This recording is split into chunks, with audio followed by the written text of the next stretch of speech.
Comilla medical college হাসপাতালের দুর্নীতি, অবৈধ কর্মকাণ্ড, পরিচালকের যে স্বেচ্ছাচারিতা তার বিরুদ্ধে রুখে দাঁড়িয়েছে। সেজন্য আমি প্রথমে কুমিল্লা মঞ্চের নেতৃবৃন্দকে অভিনন্দন জানাই। তার সাথে সাথে আজকে আমি বলতে চাই যে এই কুমিল্লা মেডিকেল কলেজ শহীদ প্রেসিডেন্ট জিয়াউর রহমানের ভিত্তিপ্রস্তর স্থাপনের মাধ্যমে এই মেডিকেল কলেজ প্রতিষ্ঠিত হয়েছে। আজকে তার পরবর্তী সময়ে আমাদের প্রিয় নেতা ডক্টর খন্দকার মোশাররফ হোসেন, আকবর হোসেন সাহেব, মনিরুল হক চৌধুরী সাহেব, রাবেয়া চৌধুরী সহ তৎকালীন আমাদের কুমিল্লার সংসদ সদস্য, এমপি, মন্ত্রীদের প্রচেষ্টায় আজকে কুমিল্লা মেডিকেল কলেজ এই পর্যায়ে এসেছে। আমরা দেখতে পেয়েছি এই 5 তারিখের পরে একজন পরিচালক এখানে এসেছেন যিনি অযোগ্য,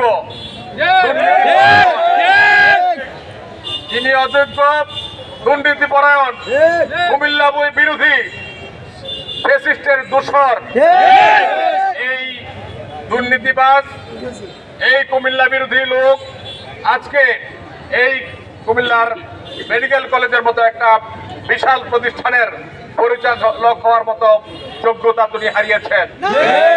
আমরা বিভিন্ন সময়ে যখন এখানে রুগী আসে দেখতে পাই অমুক মেশিন নষ্ট, অমুক জায়গায় সিট নাই, অমুকটা নাই, তমুকটা নাই, ওষুধ নাই, পথ্য নাই, এটা নাই, সেটা নাই, নাই নাই বলতে সবকিছুই নাই। তিনি দুর্নীতির মাধ্যমে এগুলি খেয়ে ফেলেছেন। আজকে আমরা জানি যে বিভিন্ন সময় বিভিন্ন ওষুধপত্র এটা সেটা তিনি দুর্নীতি করে বিক্রি করে দিচ্ছেন কালো বাজারে। এটা রুগীরা পাওয়ার কথা ছিল, সেটা রুগীরা ঠিক মতো পায় না, তিনি এগুলা কালো বাজারে বিক্রি করেন। আজকে আমরা বলতে চাই এই মেশিন পত্র বন্ধ হওয়ার পিছনে ওনার হাত আছে। বিভিন্ন হাসপাতাল আজকে কুমিল্লার শাওরাতলীতে যে হাসপাতাল বিএনপি সরকারের আমলে প্রতিষ্ঠিত হয়েছে সেই হাসপাতাল তিনি ইচ্ছাকৃতভাবে চালু করছেন না। কারণ চালু করলে ওই বেসরকারি হাসপাতালের যে সকল মালিকরা আছে তাদের কমিশনটা বন্ধ হয়ে যায়।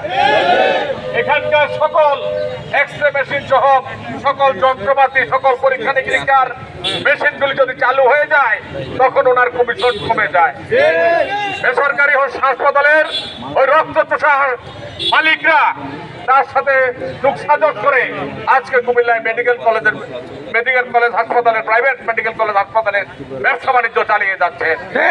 তিনি এখানে যাতে গরিব রোগীরা বিনা টাকায় চিকিৎসা করতে না পারেন সেজন্য সেগুলিকে এইখানে যাতে ওদের চিকিৎসা না হয়, ওরা যাতে প্রাইভেট মেডিকেল কলেজে গিয়ে চিকিৎসা করতে হয় সেজন্য এখানে বিভিন্ন যন্ত্রপাতি, ওষুধপত্র সহ সাধারণ মানুষের যে সরকারি ফ্রি ব্যবস্থাপনা আছে সেগুলি যাতে না পায় সেই ব্যবস্থা তিনি এখানে করে রেখেছেন। আমরা এই কুমিল্লার সাধারণ গরিব জনগণের পক্ষ থেকে ওনাকে বলতে চাই যে আপনি হয় ভালো হয়ে যান নতুবা কুমিল্লা ত্যাগ করেন। তাইলে কিন্তু এই কুমিল্লা বাঁচাও মঞ্চের আন্ডারে যে সকল মানুষ আজকে ঐক্যবদ্ধ হয়েছে তারা আগামী দিনে আরো বৃহত্তর পরিসরে আন্দোলন করে আপনাকে এই মেডিকেল কলেজ থেকে জোর করে বের করে দিতে বাধ্য হবে।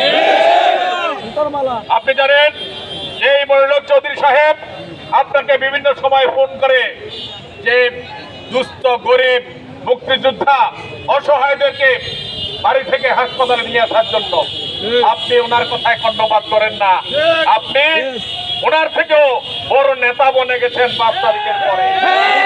5 তারিখের আগেও এখানে যে সকল দুর্নীতি চলছিল আজকে এখনো সেই দুর্নীতি এখানে চলছে। আমরা এই বর্তমান সময়ে এখানে কোনো দুর্নীতি দেখতে চাই না। আমি আপনাকে বলতে চাই আগামী দিনে মনিরুল হক চৌধুরী বলার সাথে সাথে যে কোনো কর্মকাণ্ড আপনাকে করতে হবে।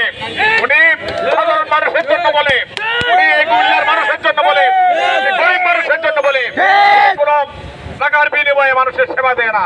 আপনারা যেভাবে টাকার বিনিময়ে মানুষকে সেবা দেন উনি সেভাবে সেই সেবা দেয় না। সেই জন্য আপনাকে আজকে আমরা শুধুমাত্র নক করতে এসেছি, বলতে এসেছি ভালো হয়ে যান।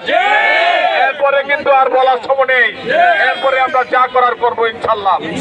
সকলকে আজকে এই আন্দোলনে আসার জন্য আমি কুমিল্লা জেলা বিএনপির পক্ষ থেকে, আমাদের নেতা তারেক রহমান সাহেবের পক্ষ থেকে, আমাদের নেত্রী দেশনেত্রী বেগম খালেদা জিয়ার পক্ষ থেকে, আমাদের কুমিল্লা জেলা বিএনপির আহ্বায়ক জাকারিয়া দাওয়ের সুমন ভাইয়ের পক্ষ থেকে সকলকে সংগ্রামী অভিনন্দন, শুভেচ্ছা, মোবারকবাদ শেষ করছি।